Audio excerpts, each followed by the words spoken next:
Hi, I'm Dani, and I'm sick, but I'ma be entertaining anyway.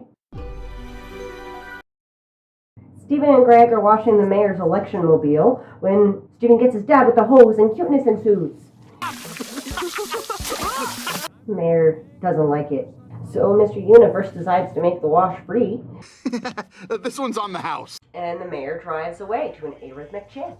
A purple cat appears to cause trouble. Who's that Pokemon? It's Amethyst. She's shapeshifting. Pretty cool, Amethyst. Stephen's jealous, but Amethyst tells him he can probably do it too. Back at the house, Pearl jumps in to turn it into a lesson. Every gem can shapeshift. We can change parts of our bodies, or... Womp womp! She says to be responsible, and Amethyst tells Stephen to shake it out. He tries it, and his finger turns into a cat. So Amethyst says to go show Greg. He's gonna freak out! Greg does, indeed, freak out. He sprays the weird cat, which it doesn't like for some reason. Stephen goes around town to show people his new little kitty friend. He goes to the big donut, and Sadie likes the little kitty, but Lars can't help but be a bully. It's just like you, Stephen. So the kitty does what kitty do. Sadie suggests it get new friends, and Stephen can't help but oblige. Next he goes to the fry stand to show the fry people, demanding bits. Stephen dips his fingers into the fries and allows the little kitties to eat. Now that's freakish. No, it's not. Shake it out! And Reynaldo freaks out and takes a picture. Stephen wants to view the picture, but his hands can't act like hands. Stephen can't function with cats as fingers. The gems are going away on a mission.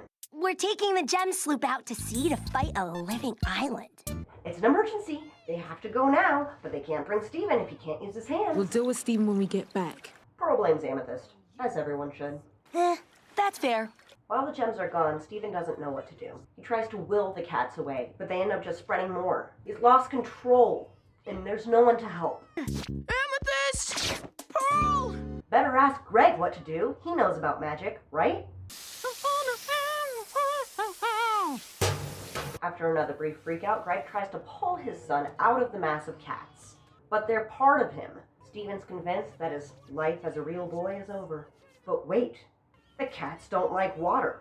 That could be something. Greg sprays Stephen and the swelling goes down, but it's not enough. He has to go through the car wash. No, I won't do it. It's too dangerous. You've got to!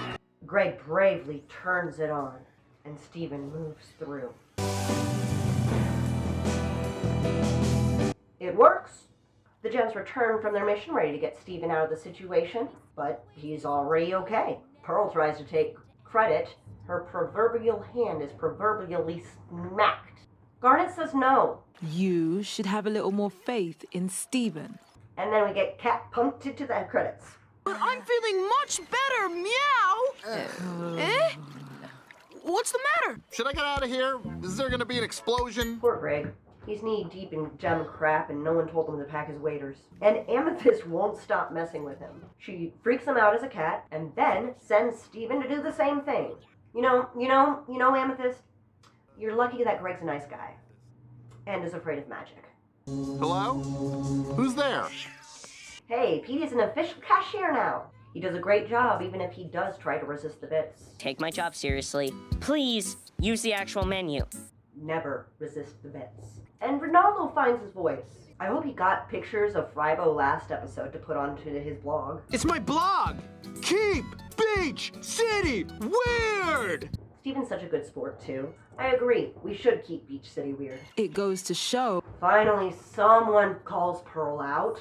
She keeps rubbing it in that she's responsible and doesn't put Stephen into danger on purpose and is an adult who's able to take care of her thing. Womp womp! I'm not projecting while ignoring her own faults. Garnet's right. If they're going to invite Stephen on missions, which they almost did this time, they need to be willing to let Stephen handle himself in certain situations. Chill it, dude.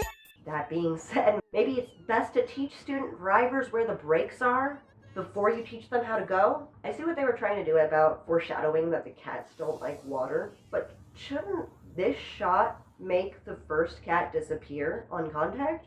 Like, if we're holding true to the rules that they set forth at the end of the episode, shouldn't beginning of the episode be the same. I think I'm being nitpicky, but you can let me know. Speaking of Greg, guess who's MVP once again? Not only does his car wash save the day, but he also gets to show how supportive a parent he is. It's pretty cool. So I'm not using this anymore. Every time shapeshifting happens around Greg, he shows how nervous he is, but still ends up saying something supportive, or at least engaged, despite this. Pretty cool. You can see how that relates to him both loving Steven and being a little bit afraid of the crystal gems at the same time. Amethyst is teasing him like she thinks of him as an equal, but from Greg's perspective, it's a little mean-spirited. She clearly knows that he's nervous, but continues to push. I'm not saying that Amethyst is a bully like Lars, but she might be accidentally headed in that direction. Creepiness. I find this one the creepiest of the horror trilogy. I don't tend to be squeamish when it comes to cartoon body horror, especially when it's a mechanic of the world. But when I got to this scene, the turn here suddenly becomes a shock. I'm almost afraid that I'm going to lose control of my own body. Kid can't even hold a phone to try and call for help, for goodness sake.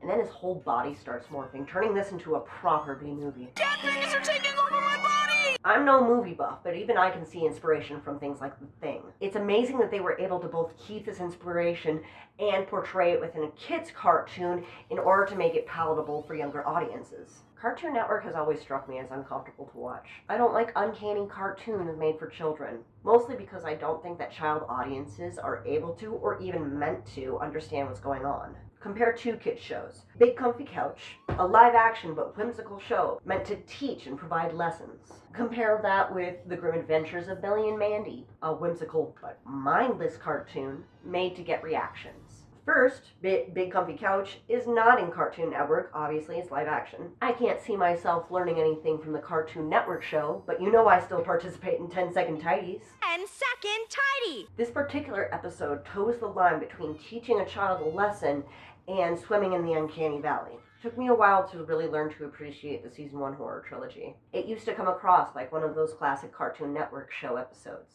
Now I can see it as them breaking the Steven universe norm while keeping the messaging. Including the terrifying in this episode only serves to expand the world further. Yes, we can shapeshift. How far can that go? And it turns out it's pretty far. Dad! This is the last of the horror trilogy, but it's not the last of the horror of the show, so stay tuned. Here comes the rating! Characters! As Steven goes around showing off his new powers, we see the development of characters we already knew. For example, Petey got promoted, if you can call standing to standing promotion. Petey's still a little entrepreneur, but his dad seems to be engaging with him more closely. Sadie continues to be joyful and caring, Lars continues to be a bully, and we meet Mayor Dewey. And Reynaldo's voice! He gets a personality beyond just teenager with phone. Where's my phone? As I go through the characters, I can't help but give this a 10 out of 10. World! We get reminded of the different businesses of the boardwalk, while also seeing that the gems don't necessarily need to go through portals in order to achieve their missions. We're taking the gem sloop out to sea. This time they just took a boat. We also get to see where Greg spends his days at the car wash, both reminding us of his business and developing his relationship with Steven. Between the characters and the locations within the world, it feels thick and vibrant, and it's always Steven's choice of where we get to go next. 8. Plot. The gems are really starting to respect Steven. He's always been really independent, but when it came to magic stuff, it was an immediate go to the gems. He did try to go to the gems this time, but he had to solve it on his own. And through pushing through that, we get more development into both Steven and the plot itself. Garnet's kind of acting like a leader, too. I don't know if that's a role that she's naturally falling into, or if something that she's actually pushing to do. There aren't a lot of explicit plot development points, but I can see how things are growing and where they're going. That rhymed 6. Animation. I feel like the animation team gets the fun of deciding how everything looks when it changes. What magic looks like. They show the cat swelling as Steven gains more and more stress, and they do shrink when introduced into water. Here's something interesting as well. Remember how I had you take a look at Amethyst's body and how it has to turn into light before it can turn into something else? Steven does not turn to light when he morphs. He's able to change what his individual bits look like, but really it's like a balloon that's been molded to a different shape. Can't quite change the way the other gems can. He doesn't do a whole lot of shape-shifting after this episode, probably because of the trauma, but I want to keep on watching to see if it continues this way. Can he fully turn into a cat? 8. Gasm. Great, wonderful. Gave me chills in the third act. It's just, why does this shot bother me so much? It shouldn't, but it does. I know it's just that one drop of water is completely covering that kitty cat, which first of all, how is that one drop of water producing that much fluid? Second of all, it seems to completely drench the kitten, which you would think would make it disappear, but it doesn't. So then why show it completely drenched in water if it's not going to make it disappear? I just can't let it go. 5. Just relax and feel it. Biorhythms, yo. Oh my goodness, I'm so happy to be out of the horror trilogy. It was a lot of fun, but next episode we get to meet Connie, and I can't help but squeal. That didn't work. Before that, though, I'm going to try something a little different. Next video isn't going to be about Steven Universe. Oh no! It's okay. We'll all live. See you then.